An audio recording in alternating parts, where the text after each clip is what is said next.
Thank you so much, Stephanie, and thanks so much, Abhisit. What a wonderful day. It's great to be here. I love the theme of this forum, delivering change. I see so many change makers here in this room. And let me ask you first, are you going to join us to deliver change? Please raise your hand. Oh, wonderful. I love you. It's a great audience. And let's talk about change. What does change really mean? Change usually is driving forward a difference. Something is not working, and Data 3 talked about transformational change. Things are not working, you have to fix it. You have to fix your P&L, you have to fix your GDP, and you have to try to improve things and improve the state of the world. There are many people now saying that we have to make our country great again. And what is usually happening, actually, that people point fingers and say something is not good back home, so let's try to fix it, and let's try to convince the others to behave in the way we would like to see them to behave. And this really reminds me of an Italian philosopher called Machiavelli, who lived in the 16th century. Who knows who was Machiavelli? Machiavelli, maybe who wants to say a few words about Machiavelli? Machiavelli, he basically said the end justifies the means. Basically, what we are doing in the world is a tit for tat. It's a zero-sum game, or even a negative-sum game. Somebody is losing and somebody is winning. And that's what we really see in this world today. And the current state of the world actually is quite gloomy. Whenever we open the newspapers, friends, read about terrorism, we read about populism, we read about conflict in this world. We read about conflict between countries, but even within countries. This rise of populism was the theme of last year, of 2016. We've seen populist parties coming up to power and to the fore, and I usually have very simple slogans and say, let's drive out the foreigners, let's drive out those with a different belief. So I very much think that the current state of the world is quite gloomy, and we have to improve it. We have to make the right change, and we have to try to improve the state of the whole world, not just of one country, one region, one city, and one group, but we have to find a new togetherness. Let's talk about globalization, and Abhisit, you asked me to talk about globalization, because what we do at Horasis is very much linked to globalization. We host large-scale summits for CEOs and entrepreneurs, thought leaders, politicians, and trying to find the right concept, how people can work together in a global context. Globalization, in theory, is improving things. You can basically do your manufacturing somewhere in the world at low cost. You can use talent in India, and so you divide the job, and you try to find the best way to manufacture your products and your services. That's globalization at its best. And globalization actually was here all the time. Think about the old Silk Road when Marco Polo from Venice went to China. This was globalization. He at the time was already linking the West and the East. We have seen several phases of globalization throughout history, but globalization was really the driving force at around 30 years ago after the fall of the Berlin Wall. At the time, an American political scientist, Francis Fukuyama, said, we are facing now the end of the world and the end of the old world, and we're entering a new world where basically capitalism and globalization is a driving force, and the freewheeling capitalism, the Anglo-Saxon capitalism, and we see globalization as the engine for growth and the engine for freedom. We've seen that globalization went on, and another American scientist, Thomas Friedman, he basically said that the world is flat. Everything is possible. You can just outsource and offshore everything. This was really the concept of globalization. And many Indian companies at the time were rising, the likes of TCS, Infosys, and Wipro. They were the champions of globalization, outsourcing, and offshoring, according to Thomas Friedman. Then something happened at around 2006, 2007, 2008, the financial crisis. And suddenly we have seen globalization in retreat, and the there's a famous index by Eddie Carney, an American consultancy, measuring globalization. So globalization was rising, the exchange of trade. We talked about the Doha round at WTO, where we basically have a multilateral trade agreement. And suddenly we have seen less trade, we have seen less economic growth worldwide, and less globalization. And since then, actually, the globalization index was showing that we are again on the level of 1990. And so we are not expanding globalization, but globalization is in retreat. So this is just a bit of a short review of the recent history of globalization. Now let's look into the future, 2017, this year, 2018. Who believes in this room that this year will be a difficult year? And maybe with many things, unexpected things happening. Just raise your hand again. Oh, a lot of pessimists in the room. And I think you're right. I think it will be a very, very difficult year. We have a new American president, and I'm not making any political comment here, but just saying, you know, he's going for change. We don't really know if it's the good change or a bad change, but he's definitely changing things. The first day in power, he was stopping and he was canceling the TTP, the Trans-Pacific partnership, uniting countries in Asia. He might do the same thing, he will do the same thing on the transatlantic axis, ending the TTIP, the trade agreement between the Americas and Europe. So basically, America is retreating. America is no longer the force of globalization. America first, his slogan. And we see even with Trump now, much less globalization than before. But there are many Trumps, and I'm mentioning his name right now, there are many Trumps in this world, there's a lot of populism. We are facing several elections in Europe, in the Netherlands, in France, even in Germany, and we might see more populism and more of those rightist parties coming up. And even in Asia, we see the rise of populist leaders, like in the Philippines. We see strong leaders in Turkey, of course, in Russia, and they're all against globalization. They always say, my country first and everybody second. That's of great concern, I should say, and I share your pessimism. 2017 is a very difficult year. It's a very unpredictable what's happening. So let me give you a few scenarios. What will happen with globalization? And what is maybe a possible solution? What are the positive change you can make happen and you can deliver? The first scenario is what I would like to call deglobalization. Deglobalization basically means that we are continuing this the spiral of less trade, less exchange, less positive impact in the global context, where everybody is pointing fingers, again, Machiavelli. And at the end of the day, we might go back in the years, or let's say similar to the years before the First World War, where we have been seeing and observing a lot of nationalism, fighting. We even might go into this kind of new fighting context. Actually, talking about 2017, the most, or that's the worst scenario I would see, is a kind of trade war between China and the US. For Trump, China is the arch enemy. China is the country which is taking away American jobs and flooding the market with Chinese goods. So he would like to stop it. He would even like to create a wall to the south, to Mexico, even maybe to the north, to Canada, definitely towards China. So it's like a new Chinese wall, but this time the Americans are creating this wall. I shouldn't say the Americans, it's maybe generalizing, it's the president doing that. So deglobalization is one scenario, and maybe it's a worst scenario we should enter. The second scenario, friends, is what I would like to call reverse globalization. Reverse globalization means that the new powers of the East are taking over, the emerging countries, and they are now the new forces of globalization. Globalization is shifting from the West to the East. Just last week, Xi Jinping, the Chinese president, went to Davos, he went to Switzerland, and he basically said that China is a new force of globalization. China is representing the values of free trade, free exchange, and China is here to defend the spirit of globalization.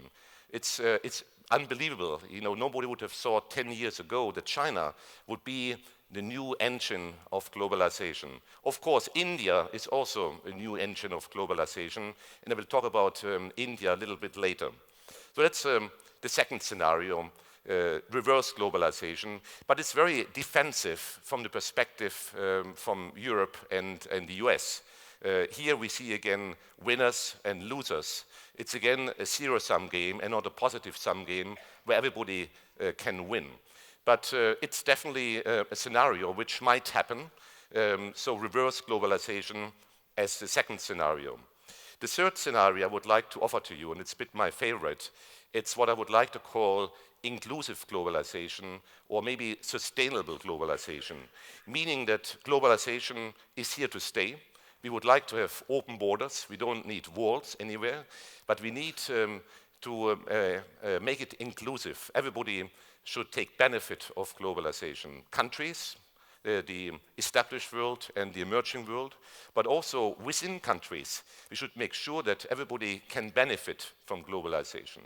What we've seen, for example, in the US, on the western part, on the eastern part of the country, basically we see that those people there, they like to be part of globalization, but in the center, in the Midwest, they would like to defend what they have, and they are the angry ones, and they are mostly the ones who would like to see a strong man at the White House. Again, it's generalizing, but just to give you an example here. So sustainable globalization should mean that we should have everybody taking part of the game, globalization, and everybody in the country should benefit of all the positive achievements we could have. And those are the three scenarios. Let me just ask you which scenario you think is very likely to happen. So the first scenario, deglobalization. Let me ask you, who is in favor of deglobalization? Actually, only one, two, three. So you're the pessimist. Why? Let me ask you, why do you think deglobalization might happen?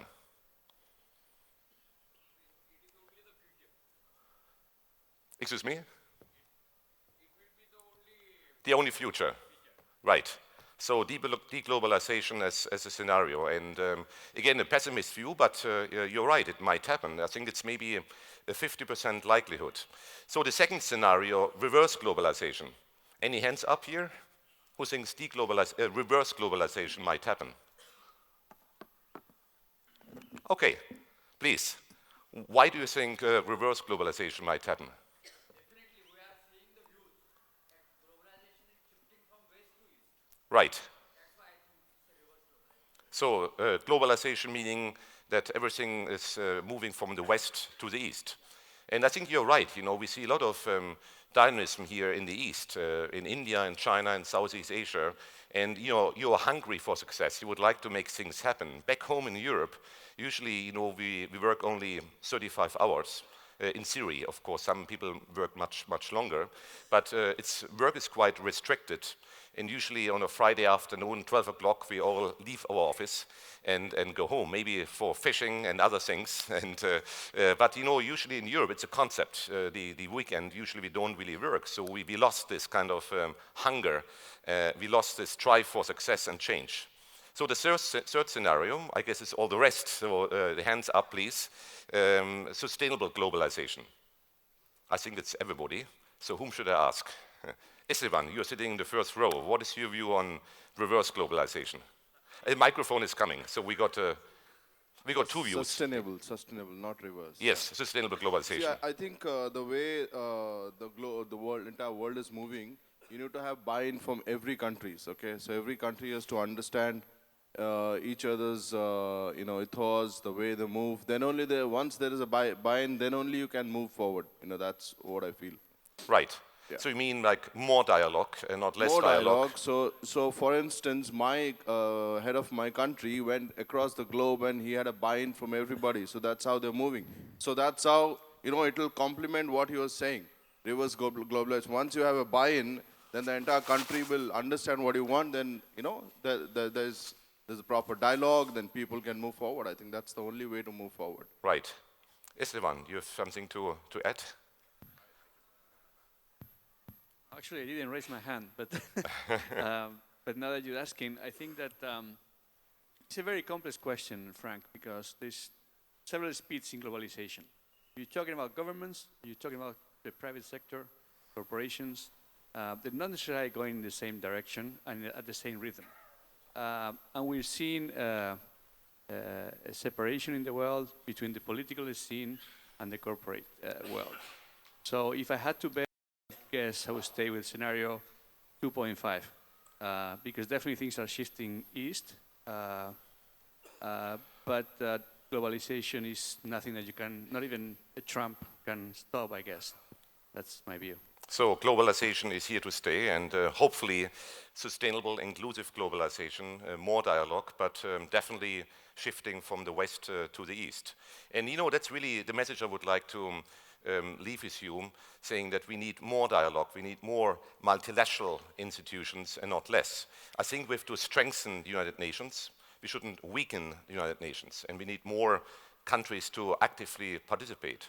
I'm also a fan of regional agreements like the European Union. European Union, of course, is also under threat right now with the Brexit and the UK leaving the European Union very soon. Theresa May will announce actually and send in the letter to Brussels in a few weeks' time.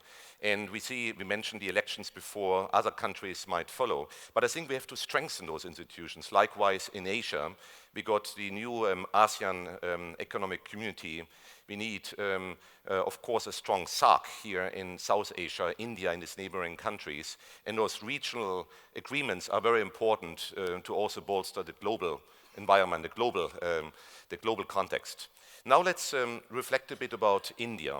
And I guess you might not be surprised to hear that I believe that India could be really a proponent, a supporter, a force of sustainable and inclusive globalization. Actually, I believe that India is good news. It's very good news. India, on the scale of globalization, again quoting the A.T. Kearney index, actually is not at the very top.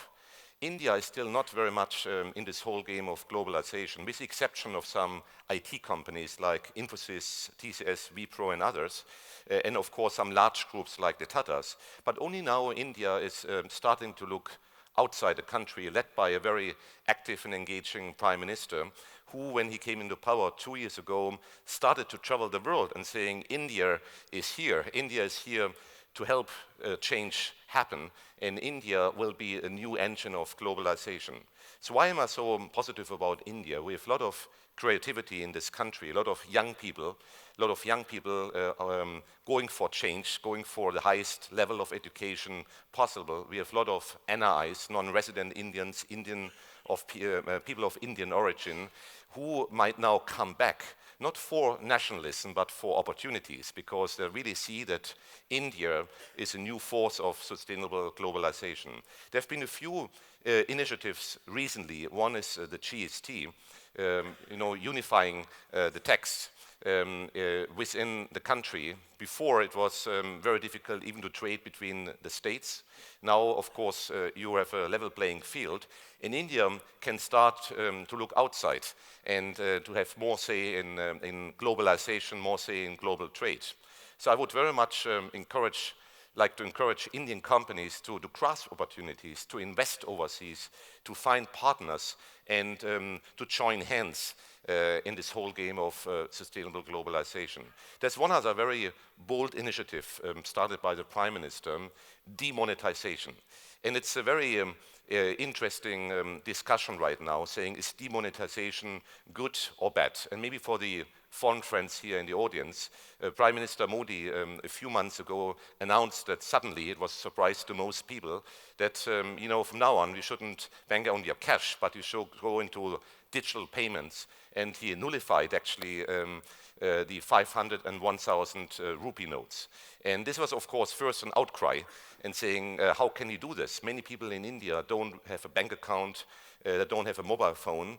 But with this very bold initiative, and I think it will work long term, India will be at the forefront of change. And many of the Indian companies in the IT sector will be the avant-garde, driving forward digitalization and demonetization. And finally, of course, saying that technology can bring this change. And at the end of the day, everybody in India will have a bank account, has to have a bank account, and has to have a mobile phone. So it's again the leadership, what Dato Sri mentioned before. We need strong leadership from the top to make change happen. But we shouldn't wait for the leaders to make the change. When you talk about sustainable globalization, I think you, all of you, everybody in the country, everybody in the world should start, should feel the responsibility. We need strong leaders, yes, but we should all be leaders, and we should all drive this change in our daily work, trying to engage with everybody, not pointing fingers in the Machiavellian mindset, but trying to be inclusive.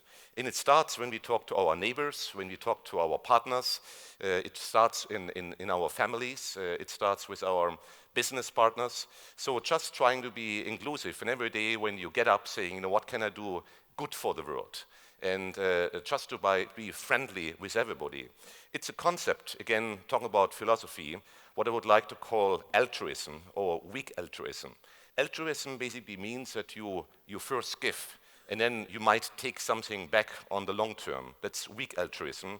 If it's pure altruism, you give everything, and you're naked, and you might, and I come from Switzerland, it's very cold, you might just freeze and might die. So, but I think the concept of weak altruism means you keep still something for yourself. Of course, you have to develop yourself, but you should always give, and you should not ask for an immediate return.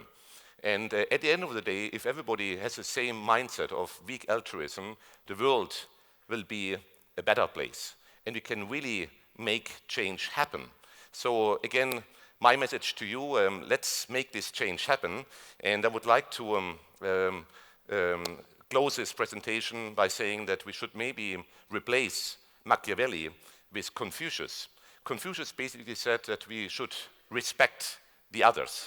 There should always be, an open arm approach, approach to say that there are many concepts in the world, there are a lot of religions, a lot of different beliefs, and we shouldn't exclude others. It should be an open world and a better world. Thank you very much.